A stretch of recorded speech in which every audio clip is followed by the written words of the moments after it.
On my 64th birthday, my son smashed my phone against the kitchen counter, then called 911, claiming I was going crazy and attacking him. 5 minutes later, red and blue lights swept across my window. That's when I understood this wasn't just rage. This was the beginning of a takeover plan he'd been crafting for months. I'm going to tell you everything exactly as it happened. And when I'm done, you'll see how I delivered the kind of revenge that leaves no room for sequels. My name is Margaret Halstead.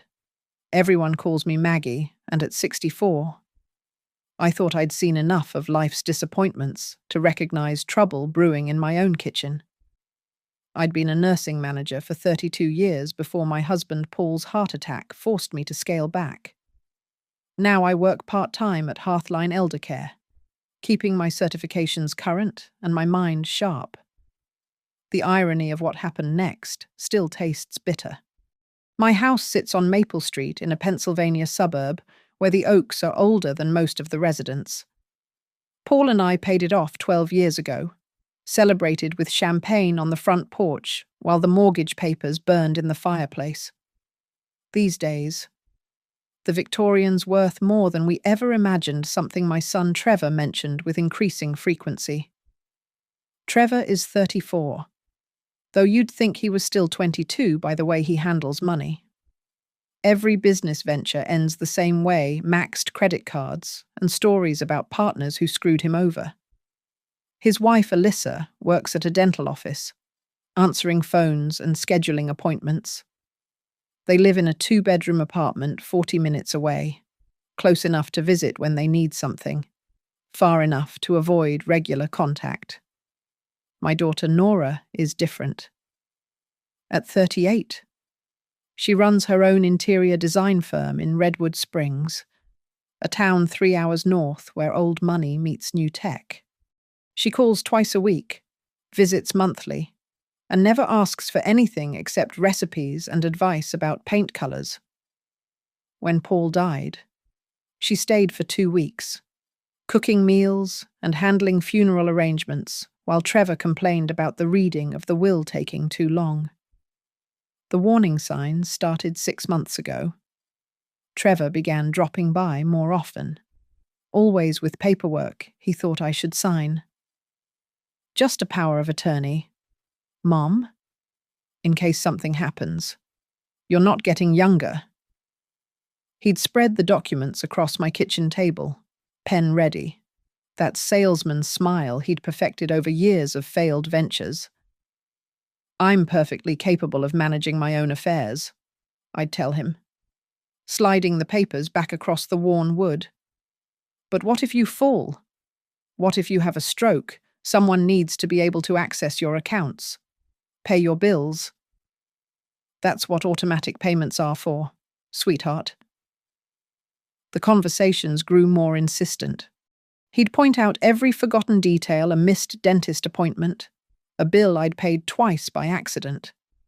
Normal things that happen when you're juggling work and life. But in Trevor's mouth, they became symptoms of decline. 2 weeks before my birthday, he showed up with Alyssa and a folder thick with bank forms. They wanted to consolidate my accounts with theirs for easier management. Alyssa sat there nodding, her bleached hair catching the afternoon light, while Trevor explained how much simpler everything would be. I've been managing money since before you were born, I said, not bothering to soften my tone. I think I can handle it a while longer. Trevor's jaw tightened the way it used to when he was 16, and I'd caught him sneaking back after curfew. But this time, something else flickered in his eyes' calculation. The house felt different after they left.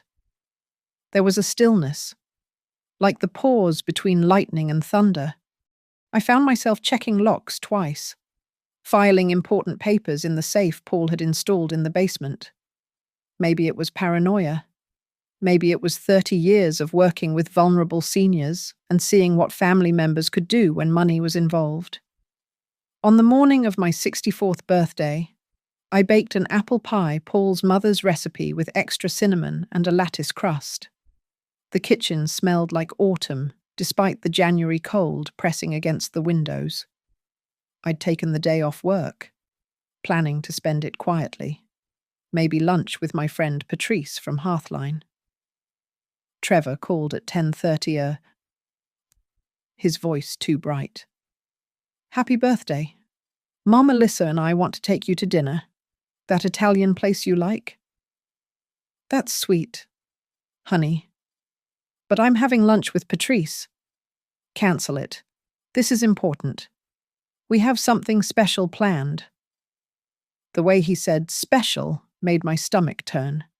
But he was my son, and it was my birthday, and maybe I was reading too much into everything. They arrived at 6 p.m. Trevor carrying a bottle of wine I knew they couldn't afford. Alyssa clutching a gift bag that rattled with tissue paper. We sat in my kitchen because Trevor insisted it was cozier than a restaurant, though I noticed how his eyes kept drifting to the desk in the corner where I keep my mail. The conversation felt scripted. Alyssa complimented everything: the pie, the wallpaper, the way I'd arranged the furniture. Trevor poured wine liberally, though I noticed he barely touched his own glass. When Alyssa excused herself to the bathroom, he pulled out another folder. "Mum, I really need you to look at this. It's just emergency paperwork. God forbid anything happens. But not tonight? Trevor? It'll take 2 seconds. Just sign here and—" I said no. That's when the mask slipped completely.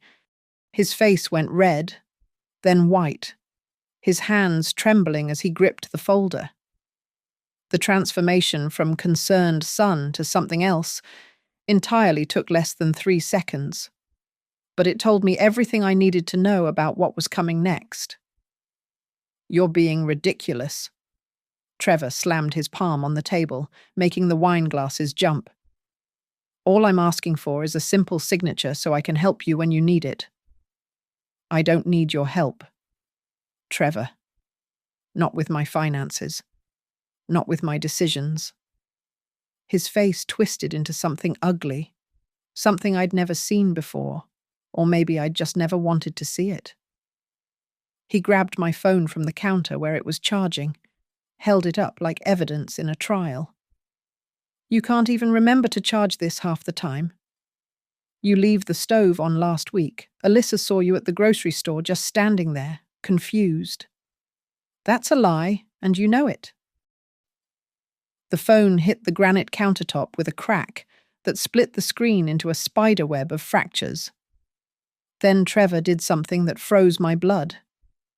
He picked up the landline and dialed 911, his voice suddenly shaking, frightened.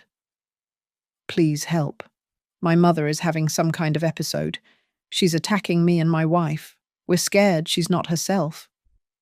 I stood there, stunned, watching my son perform for the dispatcher. Alyssa appeared from the hallway. She'd never gone to the bathroom at all and started crying on cue, loud enough for the phone to pick up.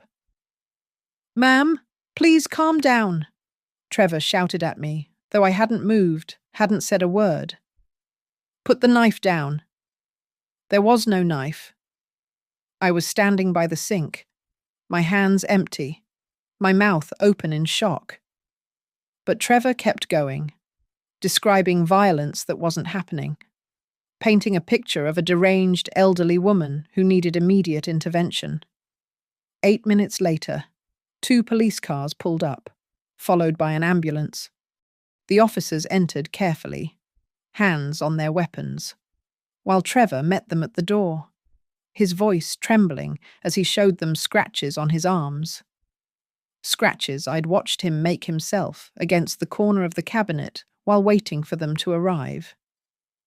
"She's confused," he told Officer Martinez, whose badge number I made sure to memorize.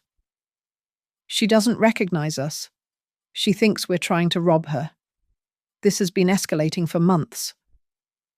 Alyssa nodded frantically, mascara running in perfect streams. We're so worried about her living alone. What if she hurts herself? What if she hurts someone else?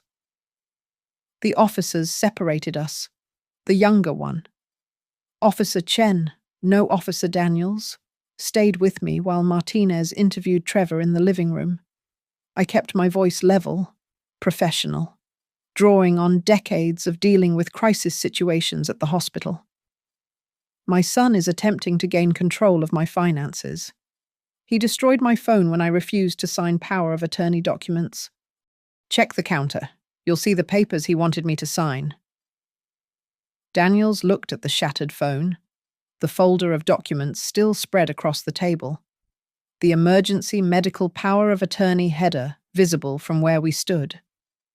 But before he could respond, another car arrived, Adult Protective Services. The woman who entered wore a badge that said, K. Washington, APS investigator. She had that particular expression I recognized from my own field, professionally sympathetic, but ultimately neutral. Trevor had clearly called them earlier, setting this whole scene in motion. Mrs.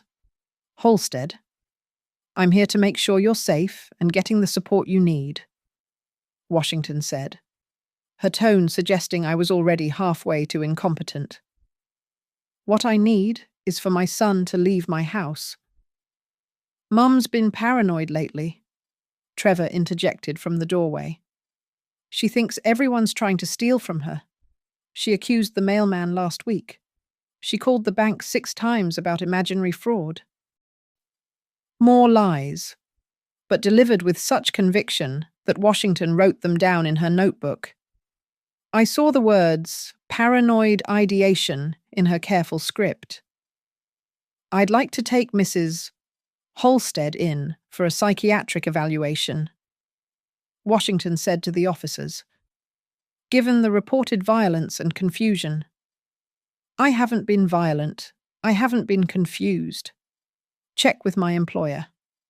I worked a full shift yesterday without incident. Call my friend Patrice Cole at Hearthline Elder Care. She saw me this afternoon for lunch. Sometimes these episodes come and go, Alyssa said helpfully. She'll seem fine, and then suddenly, she made a gesture suggesting explosion. The violation of it all standing in my own kitchen while strangers decided my fate based on my son's performance made my chest tight with rage. But rage would only prove their point. Instead, I pulled out the calm that had served me through 40 years of nursing. Officer Daniels, I'm requesting that you review the papers my son wanted me to sign. You'll notice they would give him complete control over my finances, including the ability to sell this house. I'm also requesting that you document the destruction of my personal property, my phone, which occurred when I refused to sign. Washington exchanged glances with the officers. Perhaps we should all go to the hospital, just to be safe. You can speak with a doctor there. I recognized the trap. Refuse and look uncooperative, possibly unstable. Agree and risk whatever narrative Trevor had prepared with whatever doctor might be on call, possibly someone he'd already spoken to. I'll go, I said finally. But I'm calling my attorney from the hospital. Trevor's smirk lasted exactly as long as it took for him to realize I'd said attorney, not friend or daughter. His eyes darted to Alyssa, who'd stopped crying abruptly. That night was the beginning of war, though only one side knew the rules of engagement had changed. The psychiatric evaluation at Mercy General took 4 hours. Dr. Patel, thankfully, was thorough and unimpressed by dramatic family narratives. I passed every cognitive test, answered every question with careful precision. By 2:15 I was released with paperwork stating I showed no signs of dementia, confusion, or violent ideation. Trevor and Alyssa had left hours earlier when it became clear their performance hadn't achieved its goal. I took an Uber home my first, since my phone was destroyed, and found my front door unlocked. Nothing seemed missing, but things had been moved. Mail rifled through. The desk drawer where I keep bank statements hanging open just enough to notice. The next morning, I called Patrice Cole from work. We'd been friends for 15 years, both of us navigating the maze of elder care from different angles. She listened without interrupting as I explained the previous night's events. "They're building a case for guardianship," she said immediately. "I've seen this playbook. First comes the APS report. Then they'll petition for emergency temporary guardianship citing immediate danger. With that, they can freeze your accounts, put your house up as collateral. Whatever they want. How do I stop it? Evidence, documentation, and you need to move fast." My neighbour, Owen Burke, became my first ally, though he didn't know it yet. Owen had installed a Ring doorbell camera 3 months ago after a package thief hit our street. He'd helped me set up mine, syncing it to an old tablet since I wasn't tech-savvy enough to manage it properly. What Trevor didn't know was that the camera had a surprisingly wide angle and sensitive audio pickup. "Owen, I need a favour," I said, catching him as he walked his ancient beagle that afternoon. "Name it. Maggie. Can you help me download the footage from my doorbell camera from last night? My phone's broken." Owen, 71 and sharper than most people half his age, didn't ask questions. We sat in his living room while he pulled up the footage on his laptop. There it was, Trevor arriving at 6:04 p.m., walking normally, no injuries visible. The audio even caught fragments of conversation from the kitchen through the open window, including the crash of my phone and Trevor's voice saying, "Now you'll have to listen." Jesus, Maggie, you need to save all of this. Can you email it to someone for me? That someone was Lila Moreno, an attorney who'd handled Paul's estate. She specialized in elder law now, had seen too many cases like mine. We met at her office that afternoon. Owen's email already downloaded and backed up in 3 places. "We need more," Lila said, reviewing the footage. "This is good. But family courts often side with concerned children unless we can prove malicious intent. Financial exploitation is key.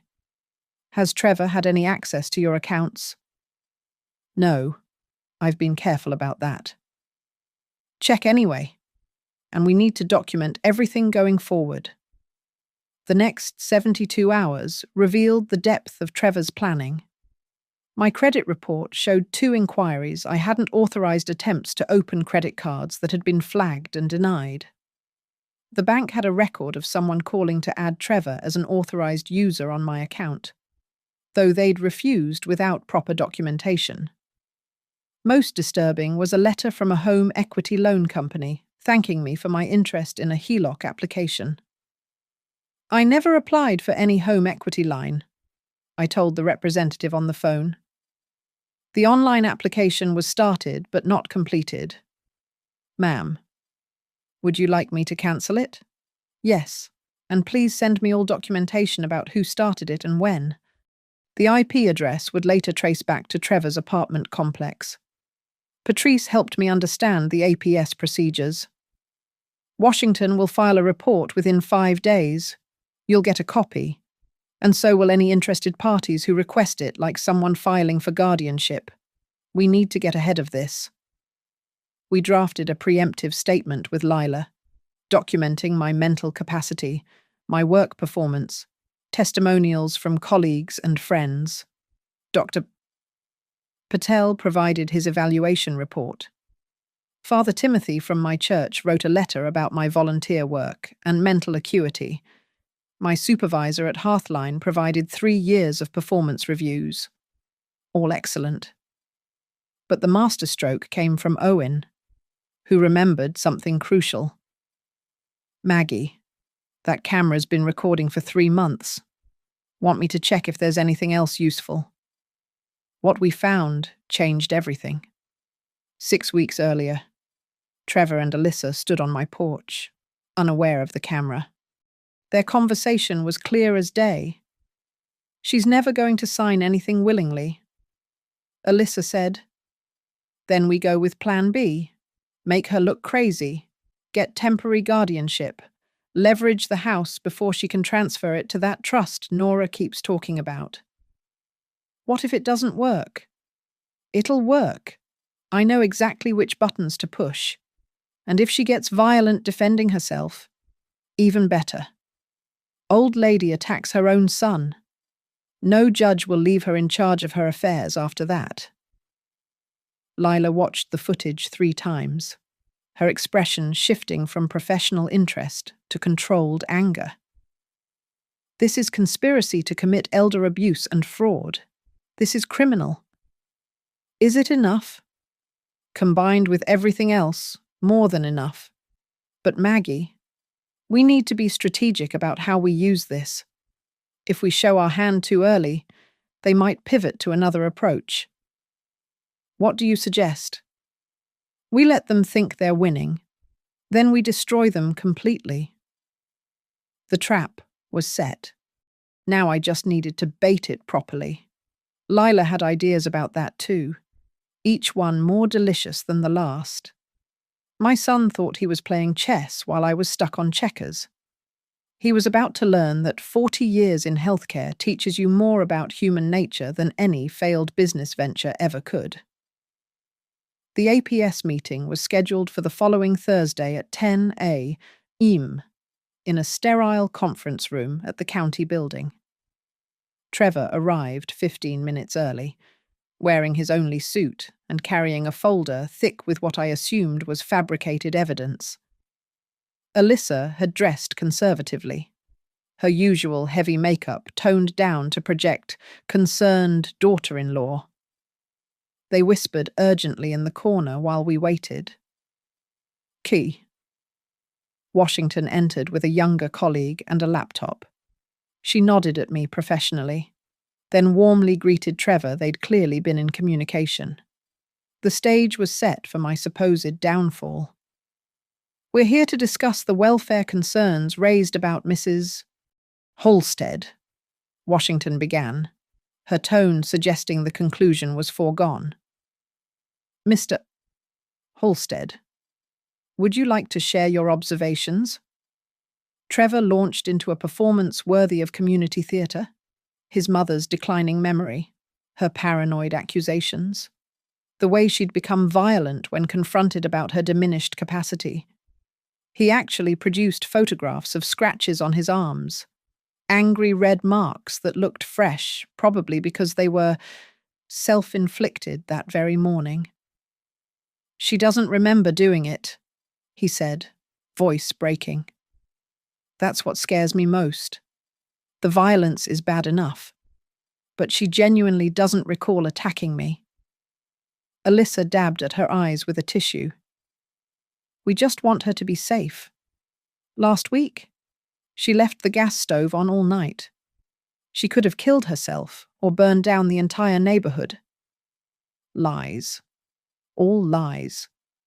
Delivered with such conviction, I almost admired the rehearsal time they'd invested. Washington turned to me. Mrs. Halstead, how do you respond to these concerns? I'd like to present some evidence of my own, I said calmly, pulling out my tablet borrowed from Owen since my phone remained shattered. I'm not sure that's... Washington began. You're conducting an investigation, aren't you? Doesn't that require reviewing all available evidence? She nodded reluctantly. I connected the tablet to the conference room screen. The first video showed Trevor arriving at my house on my birthday, walking normally, no injuries visible. The timestamp was clear, 6:04 p. This is my son arriving at my home. Notice he has no visible injuries, no scratches, nothing. Trevor shifted in his seat. Those came later, when you— Please let me finish? I played the audio fragment from the doorbell camera, the crash. Trevor's voice saying, "Now you'll have to listen." Washington's expression shifted slightly, but I was just getting started. This next recording is from 6 weeks ago. The porch conversation between Trevor and Alyssa filled the room. Their conspiracy laid bare in their own words, the plan to make me look crazy, get guardianship, leverage my house. Alyssa's face went white. Trevor's mouth opened and closed like a landed fish. That's taken out of context," he stammered. "What context would make planning to defraud your mother acceptable?" I asked. Washington's colleague was typing furiously. The dynamic in the room had shifted, but I wasn't done. "I also have here my psychiatric evaluation from Mercy General, conducted the night my son called 911. I slid the papers across the table. Completely normal cognitive function, no signs of dementia or confusion. Dr. Patel noted that I showed exceptional recall and logical processing for a patient of any age. Mum's good at fooling people when she needs to," Trevor said desperately. "These episodes come and go. Which is why I also have 3 years of employment reviews. All excellent. A letter from my supervisor stating I've never shown any signs of confusion or memory issues. Letters from 6 colleagues attesting to my mental acuity. Would you like to see those as well?" Washington was reading the psychiatric evaluation. Her brow furrowed. "Mr. Halstead, you stated your mother left the gas stove on all night last week. She did tell them. Alyssa." Yes. Trevor told me about it," Alyssa said carefully, already distancing herself. "Interesting," I said. "Because I have an electric stove. Have had one for 15 years, since my husband worried about gas leaks." The silence stretched uncomfortably. Washington's colleague pulled up something on his laptop, probably my property records, which would confirm the electric hookup. "About these scratches," Washington said slowly, examining the photos Trevor had provided. "When exactly did you sustain these injuries?" "The night of her birthday, when she attacked me." I pulled up another video on the tablet. "This is from my neighbor's security camera, which has a view of my driveway. Here's Trevor leaving my house at 9:43 p.m. after the police had departed. Please note his arms." The high-definition footage showed Trevor clearly, his arms visible as he gestured angrily at Alyssa. No scratches, no injuries of any kind. "Those must have shown up later," Trevor said weakly. "Sometimes scratches don't appear right away." "Mr. Halstead," Washington interrupted, her voice now cold. "Are you aware that filing a false report with APS is a crime? That fabricating evidence of elder abuse is a felony?" The room felt airless. Trevor's face had gone from red to a sick grey. Alyssa was edging toward the door, as if planning her escape. "I think we need to redirect this investigation," Washington said, closing her laptop with a snap. "Mrs. Halstead, I apologize for what you've been put through. It appears you may be the victim here, not the perpetrator." "There's more?" I said quietly. "My attorney has discovered someone has been attempting to access my financial accounts and apply for loans in my name. The IP addresses trace back to my son's apartment." Trevor stood abruptly, knocking his chair back. "You can't prove that was me. Anyone could have—" "Sit down, Mr. Halstead," Washington's colleague said firmly. "We're not finished here." But Trevor was beyond reason now. She's turning you all against me. This is what she does. She's manipulative. I'm done being manipulated, I said, looking directly at my son. And I'm done being your target.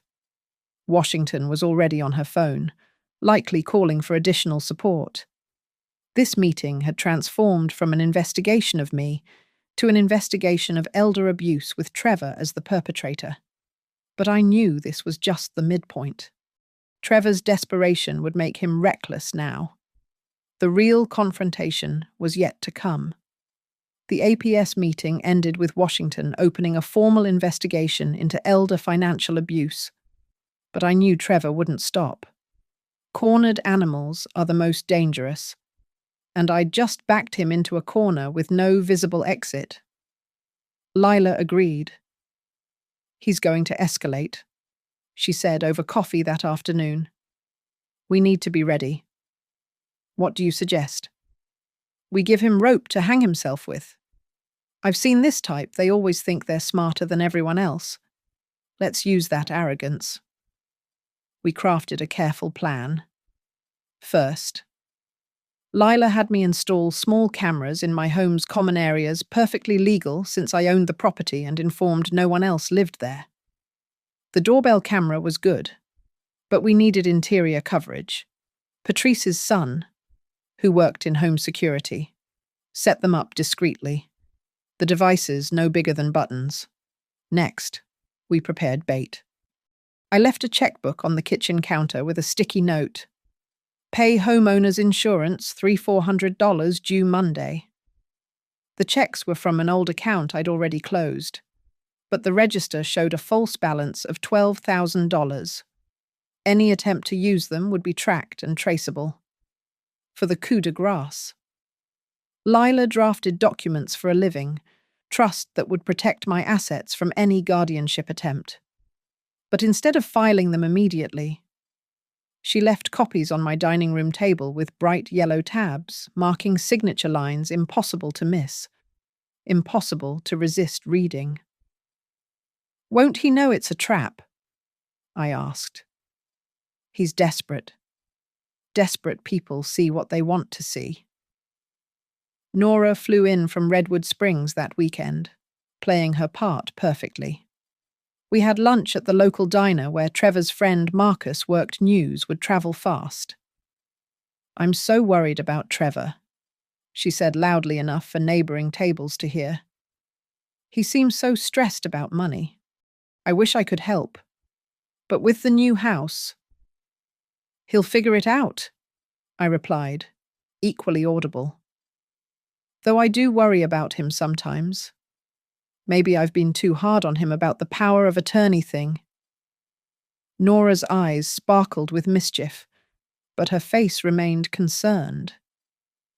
Maybe you should reconsider, Mum, just for emergencies. Marcus would definitely report this conversation to Trevor. We were counting on it. Sure enough. Trevor called that evening, his voice carefully modulated. Mum, I want to apologize for everything. I overreacted. Can I come by tomorrow, just to talk? Of course, sweetheart. How about 3 p.m.? I could practically hear him calculating. 3 p.m. On Sunday, I'd be at church until at least 4. He'd have the house to himself. Sunday arrived grey and drizzling. I made a show of leaving for church at 2:30, even waving at Mrs. Patterson next door. Then I drove around the block, parked at Owen's, and slipped back through the rear garden to watch the cameras from my basement on Patrice's borrowed laptop. Trevor arrived at 3:15, using the spare key from under the fake rock, the one he didn't know I'd replaced with a tracked key that would log its use.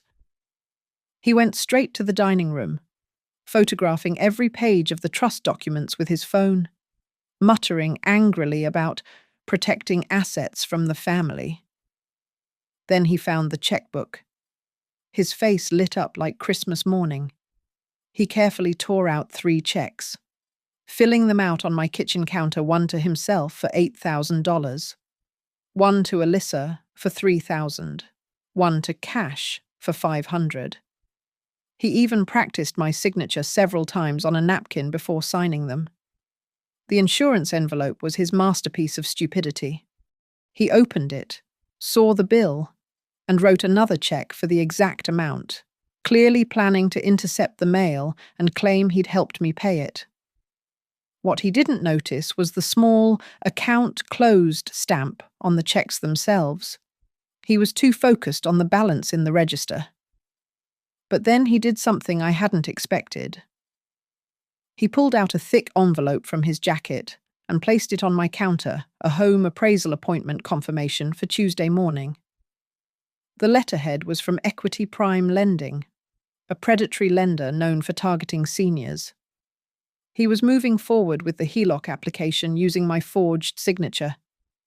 The cameras captured him making a phone call from my kitchen landline. "Yeah, it's Trevor Halstead. My mother's application." "Right. She's having some memory issues. So I'll be handling things. The appraisal is set for Tuesday at 9. Yes. I have power of attorney documentation. No. She doesn't need to be present." Every word was another nail in his coffin. Identity theft, wire fraud, forgery. He was building the prosecutor's case for them. Before leaving, he did one more thing that showed just how far he'd fallen. He went to my medicine cabinet and photographed all my prescriptions, then called someone else. "Dr. Morrison, it's Trevor Halstead." "Yes. Margaret's son. I'm concerned about her medication compliance. Could we discuss adjusting her prescriptions to something that requires less management, maybe something that could be administered by a caregiver?" "Tuesday at 11. Perfect." He was trying to have me medicated into compliance. The violation of it using my own medical care against me burned like acid in my chest. But I kept recording, kept documenting. After he left, I called Lila immediately. "We have enough for criminal charges," she said after I described what I'd seen. "But we need to catch him in the act with the checks. When he tries to cash them, the bank will flag the closed account. That's when we strike." "What about the appraisal?" "Let it happen. We'll be ready." I returned home through the back garden, replaced everything exactly as Trevor had left it, and waited. The trap was baited, set, and ready to spring. My son thought he was about to claim his prize. Instead, he was about to lose everything. That night, I sat in Paul's old chair, thinking about the man we'd raised versus the one he'd become. Somewhere along the way, entitlement had replaced ambition. Greed had consumed love. Tuesday would bring the final confrontation. I was ready for it. Monday morning came with a call from my bank at 8:45 sharp. "Mrs. Halstead, this is Jennifer from First National Fraud Prevention. We've had someone attempt to deposit several checks from your closed account. The person claiming to be you is currently at our branch on Meridian Street." "That's not me," I said calmly. "Please hold them and call the police. I'll be there with my attorney in 20 minutes. Lila met me in the parking lot, her expression grimly satisfied. "This is it, Maggie. Once we go in there, everything changes." "Good. I'm tired of playing defense." Inside the bank, Trevor sat in the security office, his face cycling through expressions indignant, scared, defiant. The checks were spread on the desk before him, my forged signature glaringly obvious under the fluorescent lights. 2 police officers stood by the door. "Mom?" Trevor jumped up when he saw me. "Thank God you're here. There's been some kind of mistake with your account." "The only mistake," I said. Was thinking you could steal from me and get away with it. The bank manager, Mr. Hoffman, whom I'd known for 15 years, looked deeply uncomfortable. Mrs. Halstead, these checks bear your signature, but the account was closed 6 months ago. Your son says you asked him to handle some bills. I never gave him those checks. Check your security footage. I wasn't even here. Lila stepped forward. We have video evidence of Mr. Halstead removing these checks from my client's home without permission, forging her signature, and attempting to cash them. We also have audio of him discussing plans to fraudulently obtain power of attorney and leverage her home for a loan she never authorized. Trevor's mouth opened, but nothing came out. The police officer nearest to him shifted slightly, ready for trouble. Additionally, Lila continued, pulling out her phone, we have this recording from yesterday. She played Trevor's conversation from my kitchen phone, his voice clear as he lied about having power of attorney, about managing the HELOC application for his memory-impaired mother. That's illegal recording, Trevor sputtered. You can't use that. Pennsylvania is a two-party consent state, Lila said smoothly. Unless the recording is made by a property owner in their own home for security purposes, Mrs. Halstead has every right to monitor her own house for criminal activity. The second officer stepped forward. Mr. Halstead, we're placing you under arrest for attempted fraud, forgery, and identity theft. You have the right to remain silent. But Trevor wasn't done. As the officer reached for his handcuffs, my son made one last, desperate play. She's not competent. Ask anyone. She's been showing signs of dementia for months. I have documentation. He pulled out his phone, scrolling frantically through photos, pictures of my supposed confusion at the grocery store, fabricated medical notes, even what looked like a doctored video of me stumbling in my garden. Mr. Halstead, Mr. Hoffman said quietly. Mrs. Halstead manages a complex trust account here worth over $2 million. She was here last Tuesday discussing investment strategies with our financial advisor. Her mental capacity has never been in question. $2 million. Trevor's eyes went wide. He hadn't known about the trust Paul had left, the life insurance, the careful investments over 40 years. He'd thought the house was all there was. $2 million. His voice cracked like a teenager's. And you were going to leave me with nothing. I was going to leave you exactly what you earned, I said. Which, based on your actions, is nothing. That's when he lunged, not at me, but at the desk, grabbing for the checks as if destroying evidence would somehow save him. The officers reacted instantly, one catching his arm while the other swept his legs.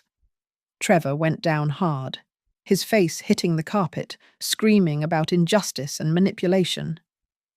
Mum planned this, he shouted as they cuffed him. She set me up. Alyssa knows, ask Alyssa. Speaking of Alyssa, Lila said, checking her phone.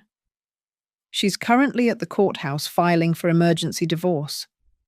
Apparently, she's been documenting Trevor's schemes for months, planning her exit strategy. She's agreed to testify in exchange for immunity. The betrayal on Trevor's face was almost pitiable. Almost. As the officers led him out, he turned to me one last time. I'm your son, your only son. How can you do this? You stopped being my son the moment you decided I was just a bank account to plunder. I replied, my son would never have drugged me into compliance. My son would never have tried to steal my home. My son would never have called the police with lies that could have had me locked away. But now you'll be alone, he said desperately. Old and alone with no one to take care of you. I have Nora. I have friends. I have a life you know nothing about because you never bothered to ask. And most importantly, I have my freedom, something you won't have for quite some time. The police car pulled away with Trevor in the back, his face pressed against the window like a child being taken from a candy store. Mr. Hoffman apologized profusely for the inconvenience, offering to personally handle any security upgrades I needed on my accounts. But there was still one more performance to attend. The home appraiser was coming tomorrow, and Dr. Morrison expected to discuss my medication compliance at 11. Ready for round 2? Lila asked. Let them come. I said. I've got all day. The trap had snapped shut on Trevor, but his co-conspirators were still circling. Tomorrow would bring the final reckoning, the complete dismantling of my son's scheme. And when it was over, I'd make sure he never had the chance to prey on anyone else's mother again. The courtroom was smaller than I'd expected, with wood paneling that had seen better decades and fluorescent lights that hummed like angry wasps. Judge Patricia Priestley presided, a woman in her 70s who looked like she'd heard every sob story and excuse ever invented, the kind of judge you couldn't fool with tears or theatrics. Trevor sat at the defendant's table in an orange jumpsuit. His attorney, a public defender who looked fresh from law school, shuffling papers nervously. Alyssa was nowhere to be seen at first, but I spotted her in the back row, trying to make herself invisible. The mortgage broker from Equity Prime Lending sat near the door, clearly hoping this would end quickly. Kay Washington from APS was present, along with Detective Rodriguez from the Financial Crimes Unit. Lila sat beside me, calm and prepared, her briefcase containing enough evidence to bury Trevor 10 times over. We're here for the emergency hearing regarding financial exploitation of a vulnerable adult.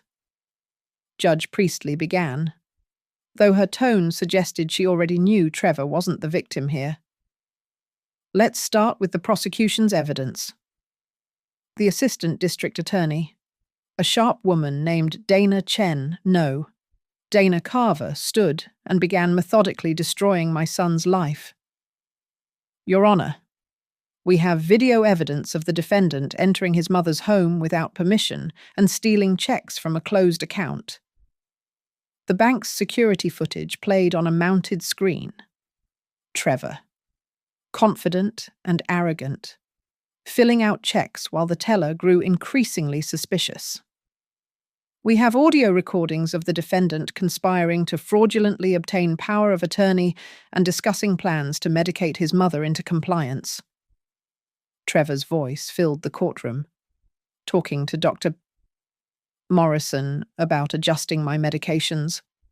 We have evidence of attempted identity theft, including this HELOC application submitted with a forged signature. The DocuSign logs appeared on screen, the IP address clearly traced to Trevor's apartment. And we have testimony from the defendant's estranged wife regarding his broader plans. Alyssa was called to the stand. She looked terrified but determined, avoiding Trevor's burning stare. He'd been planning this for over a year, she testified, voice barely above a whisper. Ever since he found out about the trust fund, he figured if he could get guardianship, he could access everything. The birthday incident was supposed to be the final push, make her look violent and unstable. You were part of this plan? Carver asked. At first. But when I saw what it was doing to Mrs. Halstead, she's always been kind to me, kinder than my own mother. I couldn't go through with it. I've been documenting everything since November, planning to leave. She produced her phone, showing text messages between her and Trevor discussing the scheme, photos of documents he'd forged, recordings of him practicing Margaret's signature. Trevor's attorney tried to object, but Judge Priestley overruled him. This is directly relevant to the charges of conspiracy and elder abuse. Then came the moment I'd been waiting for. Lila stood to present our evidence. Your Honor, beyond the criminal charges, we're requesting immediate and permanent restraining orders, full restitution for damages, and formal disinheritance proceedings. She pulled out the doorbell camera footage from 6 weeks prior. Trevor and Alyssa planning everything in detail, unaware they were being recorded. Make her look crazy, get temporary guardianship, leverage the house before she can transfer it to that trust Nora keeps talking about. Trevor's voice said clearly. The mortgage broker shifted uncomfortably. Judge Priestley's expression hardened. Mr. Brennan, she addressed the broker. Were you aware that the HELOC application was fraudulent? Aye. We followed standard procedures. The signature appeared legitimate. Despite never meeting with Mrs. Halstead directly, despite her son claiming to have power of attorney he couldn't produce. Brennan stammered something about company policy, but the judge had heard enough. Trevor's attorney made a weak attempt at defense, suggesting I'd entrapped my son, that the videos were edited, that Trevor was merely concerned about his elderly mother's welfare. Concerned enough to try stealing $2 million, Judge Priestley asked dryly. Then Trevor himself took the stand against his attorney's advice. His testimony was a masterclass in self-destruction. She was always going to cut me out, he shouted. Nora was always the favorite. I needed that money for my business ventures. Mom owes me for all the failed investments, for all the times she didn't support my dreams. So you felt entitled to steal from her? The judge asked. It's not stealing if it's family money. I'm her son. That money should be mine anyway when she dies. But she's not dead, Mr. Halstead. She's very much alive and completely competent. She won't be forever, Trevor snapped, then realized what he'd said. The courtroom went silent. Judge Priestley leaned forward. Are you suggesting you were waiting for your mother to die? Or were you planning to expedite that process? Trevor's attorney physically grabbed his client's arm to stop him from answering. The judge had seen enough. I'm issuing a permanent restraining order. Mr. Halstead is prohibited from coming within 500 feet of his mother or her property. All financial claims are dismissed with prejudice. The criminal charges will proceed to trial, but given the evidence presented today, I'm denying bail. Mr. Halstead poses a clear threat to his mother's safety and financial security. But Lila wasn't finished. She stood once more. Your Honor, we're also filing civil charges for intentional infliction of emotional distress, defamation, and attempted financial exploitation. We're seeking damages of $300,000. That's ridiculous, Trevor shouted. I don't have that kind of money. No, Lila said calmly. But you were expecting to, from your mother's estate. Consider this a preemptive inheritance paid to the victim instead of the perpetrator. Judge Priestley nodded. I'll allow the civil suit to proceed. Mr. Halstead, you're remanded to custody pending trial. Court dismissed. As the bailiffs approached Trevor, he made one last desperate plea. Mum, please don't do this.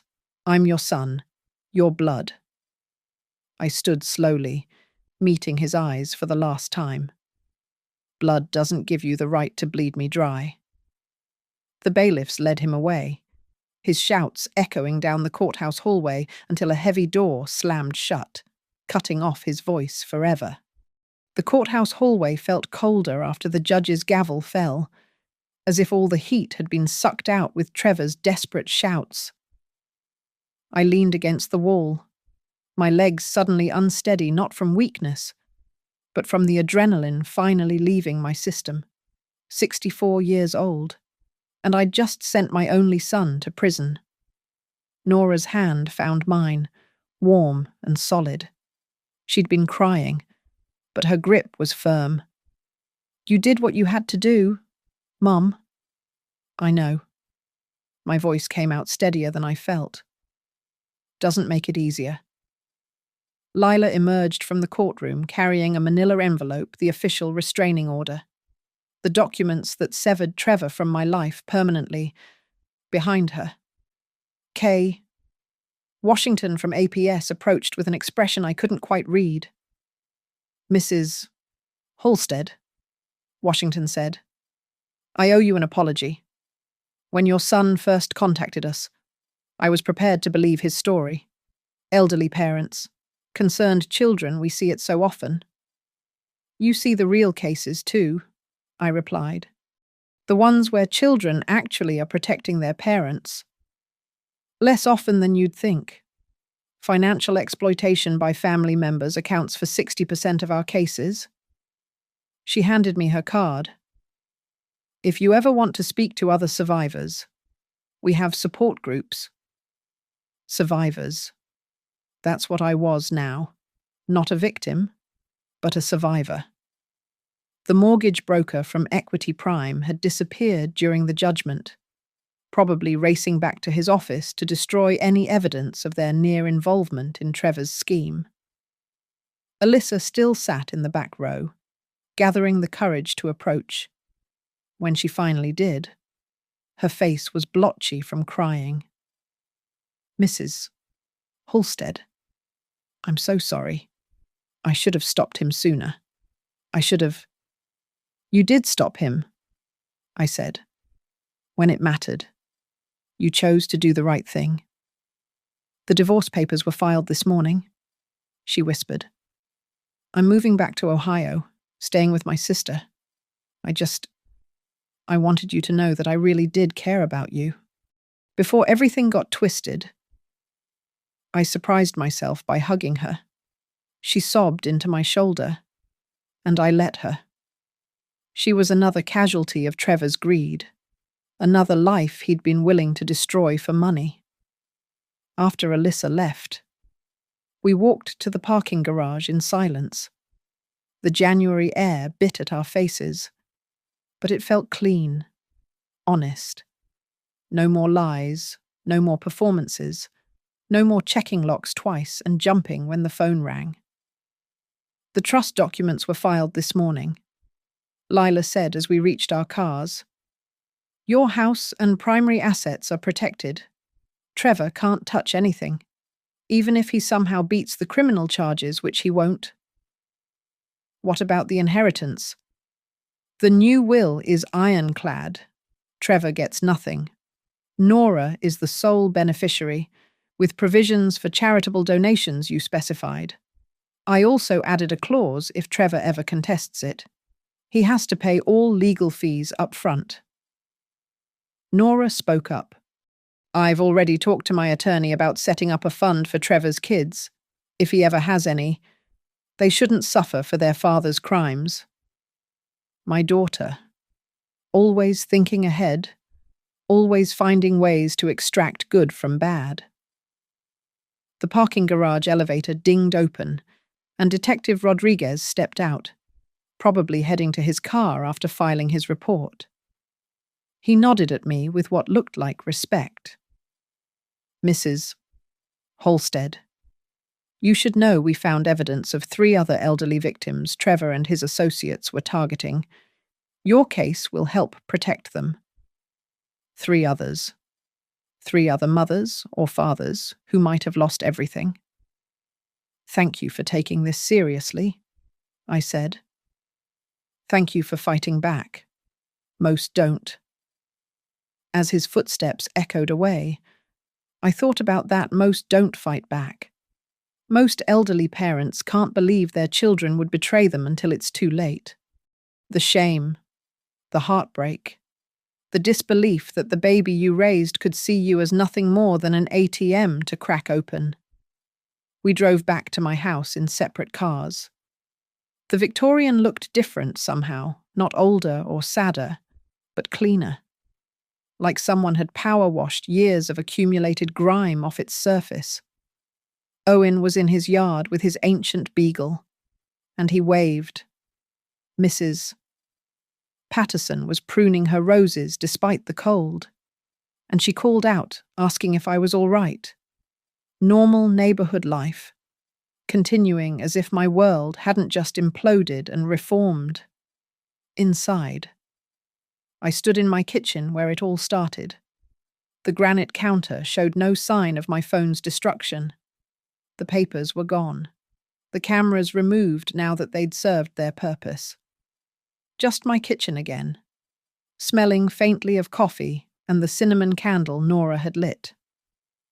"You know what the hardest part is?" I said to Nora and Lila. "I keep wondering where I went wrong. What did I do to make him think this was acceptable?" "You didn't make him anything," Lila said firmly. "Some people see kindness as weakness, generosity as invitation to take more. That's on them, not you."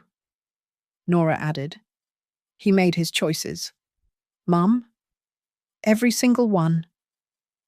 The house felt peaceful as evening settled in. No more looking over my shoulder.